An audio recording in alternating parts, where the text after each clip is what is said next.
إلهي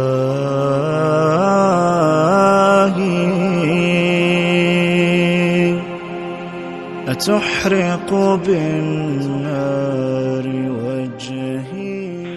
اور عجیب بات یہ کہ آدمی جس کے لیے قربانی دے رہا وہ بھی راضی نہ ہو اس قربانی پر، تو اس کا فائدہ کیا ہوا؟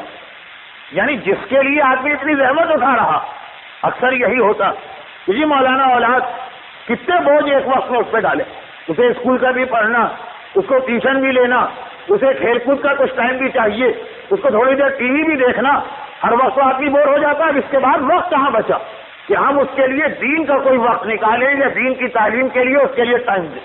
اتنی لمبی چوڑی آلریڈی پہلے سے بھری ہوئی فہرست آپ نے پیش کر دی کہ بولنے والا بھی بولے تو کیا بولے، وقت رکھا ہی نہیں اس کے اندر. لیکن سوال یہ پیدا ہوتا کہ جس کی محبت میں یہ سارے ڈبیٹ، آرگومنٹ، ایکسکیوزز، لاجک، دلیلیں لائی جا رہے ہیں، کیا وہ اس پہ راضی ہے کہ راضی نہیں؟ کیا وہ اس سے خوش؟ کیا وہ اپنے والدین کی تعریف کر رہا کہ ہاں بھائی دنیا کے سارے والدین برے ہوں گے، میرے باپ نے میرے ساتھ بڑی نیکی کی کہ مجھے اس طرح سے یونیورسٹی کی تعلیم میں لگائے رکھا کہ نماز روزے کے قریب بھی نہ پھٹکنے دیا، الحمدللہ اس کے نتیجے میں بڑا کامیاب ہو گیا، اس کے نتیجے میں میرے لیے ہر طرف سے بہتری. کیا یہ اولاد راضی ہوئی ہے؟ کیسے؟ سنیے حدیث صادق آل محمد امام جعفر صادق علیہ الصلوۃ والسلام. میں نے پہلی حدیث کو اس لیے روک دیا کہ یہ بھی سمجھ میں آ جائے کہ جس کے لیے یہ سیکریفائس دیا جا رہا ہے، قربانی دی جا رہی، وہ خود ہمیں اس کا کتنا کریڈٹ دیتا.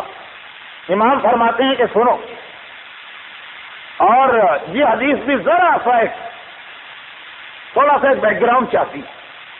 جس دن سے اسلام آیا ہے اس دن سے لے کے یہ حدیث ارشاد فرمانے تک اتنا زیادہ والدین کا احترام، والدین کے حقوق، والدین کی عزت، والدین کی عظمت بتائی گئی. بالکل شروع میں اسلام کے جو مسئلے، بالکل شروع بگننگ دو ہی باتیں آئیں، ایک شرک نہ کرنا، ایک والدین کا احترام کرنا. یہ بالکل ابتدائی اسلام میں نماز روزہ بہت بات کی چیز، واجبات و حرام کا پورا سسٹم بہت بات کی چیز. وَقَضَىٰ رَبُّكَ أَلَّا تَعْبُدُوا إِلَّا إِيَّاهُ وَبِالْوَالِدَيْنِ إِحْسَانًا.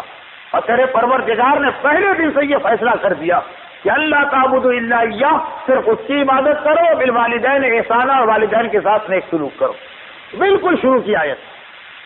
اور اسی آیت کی وجہ سے تو پریکٹیکل پرابلم پیدا ہوا کہ سورہ عنکبوت جو اعلان نبوت کے 5ویں سال نازل ہوا، پھر باقاعدہ اس کے اندر قرآن کو ایک الگ سے ٹاپک بنا کے یہ بات لانا پڑا کہ اتنا جب احترام والدین سکھایا گیا تو یہی اولاد شکایت لے کے پیغمبر کے پاس آئے کہ ہم کتنا احترام کریں. ہمارے احترام کا نتیجہ یہ ہے کہ والدین ہم سے شرک کا مطالبہ کر رہے ہیں. اب یہ دو حکم ٹکرا رہے ہیں. خدا نے دو ہی حکم بتائے، پہلا یہ کہ شرک نہ کرنا، دوسرا یہ ہے کہ والدین کے ساتھ نیکی کرنا، اور یہ ٹکرا رہے ہیں. پورا سورہ عنکبوت اس کا پہلا صفحہ پڑھ لیجئے گا، اسی مسئلے کا سلوشن کہ کیا کیا جائے کہ شرک بھی نہ ہونے پائے، والدین کی توہین بھی نہ ہونے پائے. تو اس دن سے لے کر جس دن سے اعلان رسالت ہوا، چھٹے امام کی حدیث تک مسلسل والدین احترام، عزت، عظمت، احسان، نیکی، اتنا زیادہ یہ موضوع بتایا گیا کہ گویا ہر مسلمان کے جین میں یہ بات داخل ہو گئی. اور اس ماحول ایک بات میرا چھٹا امام کہتا ہے، سنو کبھی آپ سے اولاد نہ بدلا. مجمع چونکا. پہلے تو کچھ لوگوں نے سمجھا کہ شاید غلطی سے امام والدین کہنا چاہ رہے تھے، غلطی سے اولاد کہہ گئے. یہ کوئی مومن تو نہیں سمجھ سکتا ہے، لیکن امام کے پاس تو ہر قسم کے لوگ آتے تو شاید غلطی سے کہنا کچھ چاہ رہے ہیں اور کہہ کچھ گئے. اکثر یہ سلپ آف ٹنگ ہو جاتا. امام کی عظمت کو ماننے والے 17 ربیع الاول جو گزری ہے وہ انہی امام کی ولادت کی رات بھی ہے. وہ کیونکہ کہا مولا حق والدین تو آج تک سنا، جو والدین کا حق ادا نہ کرے، لیکن حق اولاد کیا ہوتا؟ کہا حق اولاد حق والدین کی طرح قیامت کے میدان میں پکڑا جائے گا اور اس جرم کی وجہ سے وہ سزا پائے گا. یہ نہیں کہ کوئی اور گناہ کیا ہو. کہا لیکن مولا یہ کون لوگ؟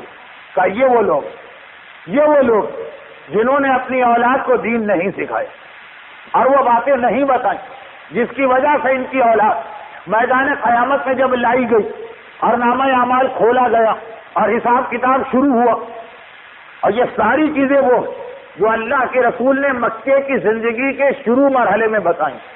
یہ جملہ بار بار کہنا اچھا نہیں لگ رہا ہے، لیکن بات میں وزن پیدا کرنے کے لیے کہنا پڑ رہا کہ نمازیں بعد میں سکھائی، روزے بعد میں سکھائے، شراب بعد میں حرام ہوئی، بے حجابی بعد میں حرام ہوئی، میوزک بعد میں چھڑوائی، گانے سود بعد میں حرام کیا۔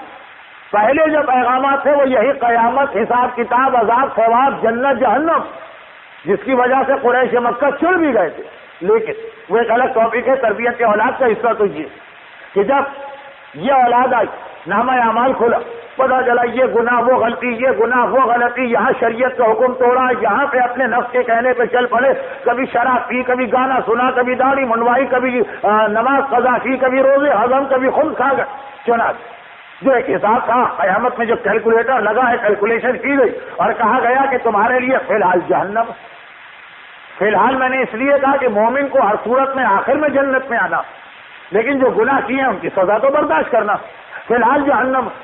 اور کیونکہ ہر چیز ان کی آنکھوں کے سامنے ہو رہی، اس لیے کچھ کہنے کی ہمت بھی نہیں، کہا کہ اے خدا اب ہم اقرار کرتے ہیں، اب ہم مانتے ہیں یہ غلطیاں ہم سے ہوئی، لیکن ایک ریکویسٹ ہے ہماری، اور وہ یہ ہے کہ تو عادل، اور عادل خدا کا مطلب یہ ہے کہ ہمارے ساتھ بھی عدل کر، جو گناہ ہم نے کیے تو یہ ہم نے خود سے نہیں کیے، کسی نے ہم سے کروائیں، تو اے خدا جو سزا ہمیں دی جا رہی ہے وہی اس کو بھی دی جائے۔ اور یہ تو اسلام کا مانا وہ اصول ہے، الدال علی الخیر کفاعلہ والدال علی الشر کفاعلہ۔ کسی کو نیکی کا راستہ دکھانے والا اسے بھی وہی ثواب ملے گا جو نیکی کرنے والے کا، اور کسی کو گناہ کا راستہ دکھانا اسے بھی وہی سزا ملے گی جو گناہ کرنے والے کی۔ کہا کہ اے خدا تو عادل ہے، عدل کا تقاضا یہ کہ جو گناہ تو نے ابھی ہمارے بتائے ہم مانتے ہیں، ہم تسلیم کرتے ہیں، ہم اقرار کرتے ہیں، لیکن جس نے یہ گناہ کروائے اسے بھی یہ سزا دے۔ کہا کہ ٹھیک ہے، بتاؤ کس نے تم سے یہ گناہ کروائے؟ کہا کہ ہمارے والدین۔ فرشتوں سے کہا جاؤ ان کے والدین کو بلا کے لاؤ۔ والدین آئے، خدا بندہ ہمیں کیوں بلایا گیا؟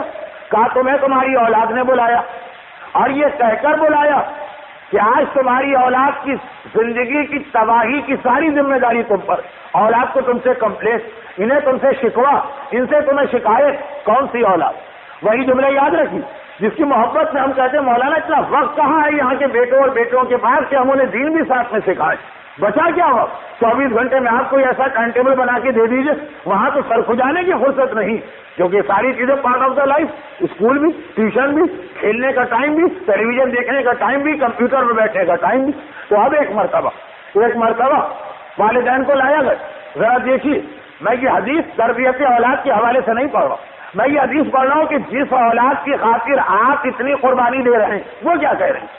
کہا کہ اے والدین تمہیں اس وقت بلایا گیا ہے تمہاری وجہ سے نہیں، ایسا نہیں ہے کہ تمہارا ٹرن آ گیا ہو یا تمہارا نامہ اعمال چیک ہونا ہو، تمہیں تمہاری اولاد نے بلوایا۔ بھائی کیوں بلوایا؟ کون کو کمپلین کہ تم نے انہیں تباہ کیا، تمہاری وجہ سے وہ اسپوائل ہوئے، تمہاری وجہ سے ان کو زحمت ہے۔ والدین یقین نہیں آئے، گھبرا کے کہنے لگے خدا بندہ تیری بارگاہ میں آ کر بھی کوئی جھوٹ بول سکتا؟ ہماری اولاد تو یہ کہہ رہی جس کے لیے ہم نے اپنی زندگی تباہ کر دی، ہم نے خود جیسا تیسا کھایا پیا، اسے بہترین سے بہترین کھانا مہیا کیا، ہم نے جیسا لباس پہنا ان کے لیے بہترین لباس کا انتظام کیا۔ خدا بندہ ہماری تو جیسی زندگی گزر گئی، پڑھا نہ پڑھا، لکھا نہیں لکھا، انگوٹھا لگایا، دستخط کیے، اولاد کو بہترین تعلیم دلوائی، اے خدا اس کو بنانے کے لیے ہم نے اپنے آپ کو مٹا دیا، اور آج یہ ہم سے کمپلین کرتے ہیں کہ ہم نے ان کو تباہ کیا، ہم ان کے لیے آفت و مصیبت لے کے آئے۔ کتنا بڑا جھوٹ اور تیری بارگاہ۔ خیر یہ یاد رکھیے گا کہ قیامت کا دن کتنا ہی سخت کیوں نہ ہو، جہاں پہ خدا حساب کتاب لیتا ہے نا، اور بہت ہی نرم ماحول، ہر کہنے والے کو کہنے کی اجازت ہے، جو تمہارے دل میں ہے بک دو، کوئی سختی نہیں ہوگی۔ اب ادھر انہوں نے تو کہہ دیا، اپنا پوائنٹ پیش کر دیا، خدا کہے گا اولاد سے اب تم بتاؤ، کمپلین تمہاری، تم نے والدین کا جواب سن لیا۔ انہوں نے کہا خدا بندہ اسی جواب میں تو ہماری کمپلین، والدین نے یہ تو بتا دیا کہ انہوں نے ہمیں کیسی فوڈ دی، یہ تو بتا دیا ہماری کلوتھنگ کیسی، یہ تو بتا دیا ہمارے لیے مکان کتنا شاندار بنایا، یہ تو بتا دیا ہمیں تعلیم کتنی اچھی دلوائی، یہ تو بتا دیا کہ ہماری خاطر مثلا کیسا مائگریشن دیا، کہ زحمتیں پریشانیاں، مگر اس کے بعد تو فل اسٹاپ ہے نا۔ خدا بندہ یہ جتنی چیزیں انہوں نے بتائی ان سب کا تعلق ہماری دنیا کی 50 60 70 80 سال کی زندگی سے ہے، لیکن ان سے یہ پوچھ کہ اس کے آگے انہوں نے ہمارے لیے کیا کیا، جو ہماری ہمیشہ ہمیشہ کی زندگی، جو ہماری آخرت کی زندگی، جو ہماری قیامت کی زندگی۔ خدا بندہ 60 سال کی زندگی کو بنانے کے لیے اتنے لمبے چوڑے احسانات اور ہمیشہ ہمیشہ کی زندگی کو نظر انداز کیا، اب تو ہی انصاف کر، اب تو ہی فیصلہ کر۔ دیکھنا یہ کہ امام آخر میں کیا فرماتے ہیں؟ بھائی ہر آدمی اپنے پاس اپنی ہر غلطی کے لیے کوئی نہ کوئی آرگومنٹ رکھتا، ہر ایک کے پاس ایکسکیوز ہوتے ہیں. والدین نے اپنا اسٹیٹمنٹ دے دیا، اولاد نے اپنا اسٹیٹمنٹ دے دیا، فیصلہ کرنے والا جج پروردگار کس کا فیور کر رہا؟ امام فرماتے ہیں کہ خدا دونوں کی باتیں سننے کے بعد کہے گا کہ اے اولاد، تم نے جو کہا وہ صحیح کہا اور حق کہا، تمہارا پوائنٹ ویلڈ ہے، تمہاری بات صحیح ہے، چنانچہ یہ والد ہے ان کے اپنے اعمال چھوڑو، اس گناہ کی وجہ سے جو تمہیں تباہ کر کے انہوں نے کیا، تمہارے ساتھ اسی جہنم میں جائیں گے کہ جہاں تم جا رہے ہو. والدین امام فرماتے اس کا نام ہے اولاد. اولاد کا حق ادا نہ کرنے کی وجہ سے جو باپ اور جو ماں جہنم کے اندر جاتا ہے